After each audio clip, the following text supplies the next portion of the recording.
Hey everybody, now we have another new disc release for 2019, the 1937 comedy Stand-In, starring Leslie Howard, Joan Blondell, and Humphrey Bogart. There's trouble at the banking offices of Pennypacker & Sons. They have an ownership in Colossal Studios, but are considering selling it to Ivor Nassau, see Henry Gordon, for less than it's worth. Atterbury Dodd, played by Leslie Howard, one of their big number crunchers, believes they should not sell, and he is sent to Hollywood to take charge of the studio and figure things out. Once there, he meets former child actress Lester Plum, Joan Blondell, and Douglas Quintain, Humphrey Bogart, who is the producer of the movie being made. While Dodd tries to figure out how to cut costs, he has to deal with Nassau and a few of the people that essentially stand to benefit from the sale of the studio.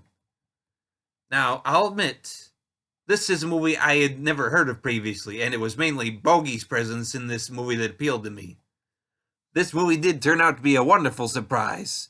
I enjoyed all the performances, including Bogey in what was apparently his first sympathetic role. And of course, he's carrying around a Scotch Terrier to boot for amusement. Now, to say that Jack Carson's character, or Tom Potts, is obnoxious seems like an understatement. But it works for the role. And of course, watching Leslie Howard, who is probably best known as Ashley Wilkes, the guy that Vivian Leigh's Scarlett O'Hara was chasing after for most of Gone with the Wind. But watching him as he tries to come to grips with Hollywood and all its phonies is hilarious, especially considering he has no idea who many of the stars are. Now, I know I enjoyed watching him tell off a mother who was trying to get her little girl audition for him since he was the head of the studio. The only letdown of the movie was the ending, which was maybe just a little too abrupt in terms of everything coming together.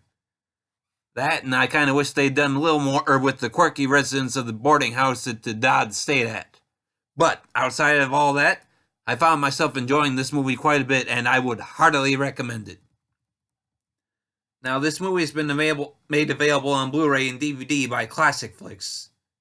According to a disclaimer at the beginning of the movie, this one was originally being planned as their first release when they started the label, but they had to cancel those plans when they found that the available film elements were not usable, especially for the level of quality they were planning.